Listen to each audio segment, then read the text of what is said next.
Had a decent relationship with Lincoln. Wasn't quite sure he liked him originally because I mean, there's a lot of questions about Lincoln's.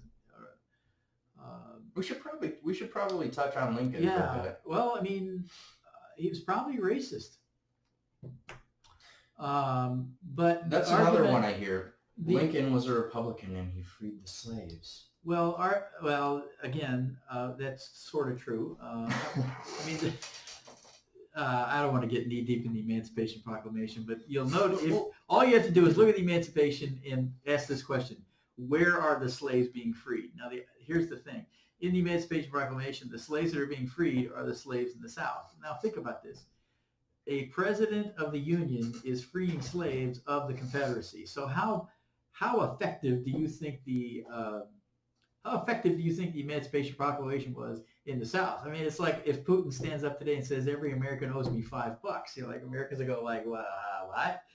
Is this binding on me? We're not giving you $5, Putin. There's an argument by some historians that would say, look, the Emancipation was not an issue about freeing slaves. It was about was it during the Civil War? Yes, right in the middle of the Civil War. Well, so especially then, I mean, they're in a state of war. Why are they going to give a rat's ass what Lincoln has to say about their slaves? Well, they don't. But I would say, look, think of the Emancipation Proclamation as doing.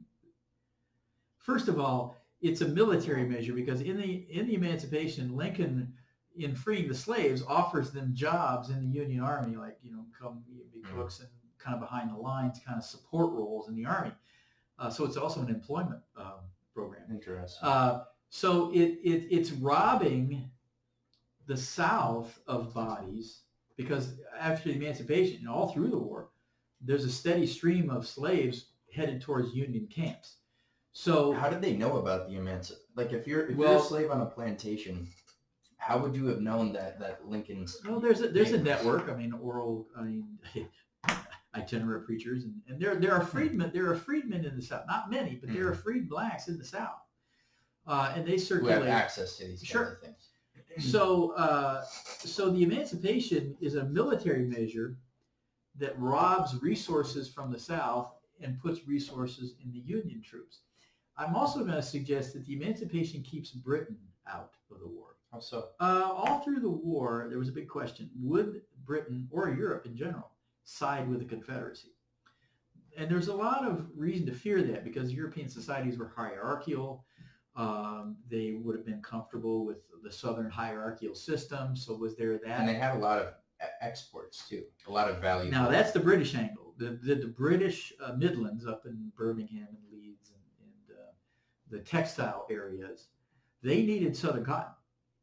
So would they side with the South because they needed cotton? Was that for clothes? Or? Yeah. Okay. Yeah. It's all about the textiles and cloth manufacturing.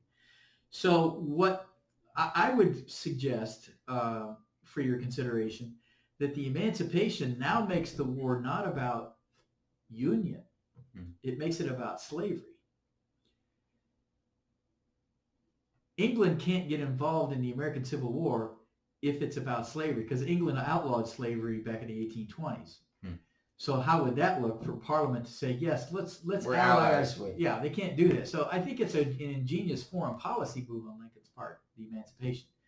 I don't even know how we got on Emancipation, but was Lincoln racist? Yeah, you didn't want to discuss it, and right. Well, that's all I want to say about it. But to link to the immediate issue of Lincoln and whether was he racist or not, I think those folks that are Lincoln scholars have generally seen an evolution in Lincoln's thinking about slaves, and whether African Americans are inferior or not. In a lot of people that would say he had an evolution and became open to and embraced the idea of social equality, would credit Douglas and his influence on Lincoln. Because Douglas had some questions about Lincoln early when he first met him, but he met with him several times through the war and was noted as saying that he grew to respect and like Lincoln, and articulated that Lincoln had been moving in a direction away from his original positions that he may have had on racist positions. So it wasn't about necessarily freeing the slaves. It was more of a tactical wartime move. I think the In your opinion? in my opinion, I tend to go in that direction because and it took a Union invasion of a town or a plantation or a state for that to be true. You know, it wasn't self-executing. For the slaves to be free. I mean, okay, you write a thing that says slaves are free. Well, they're really not free until somebody shows up and enforces it. So it really did. It'd be like the U.S. saying that Nazi or that Jews in concentration camps, oh, they're free people now. In a way. Yeah, right. No, maybe I'm way off. I think about that a little bit more. There might be an analogy in there somewhere. Somewhere. I definitely didn't put it out in a way that it makes sense, but there's something there. You're thinking. Yeah. So Douglas had a tremendous. It's without a doubt he had a tremendous influence on Lincoln, and may in fact have moved Lincoln away from and more towards a more egalitarian, embracing an equality principle than Lincoln had as an earlier young man. So, and that makes sense to me.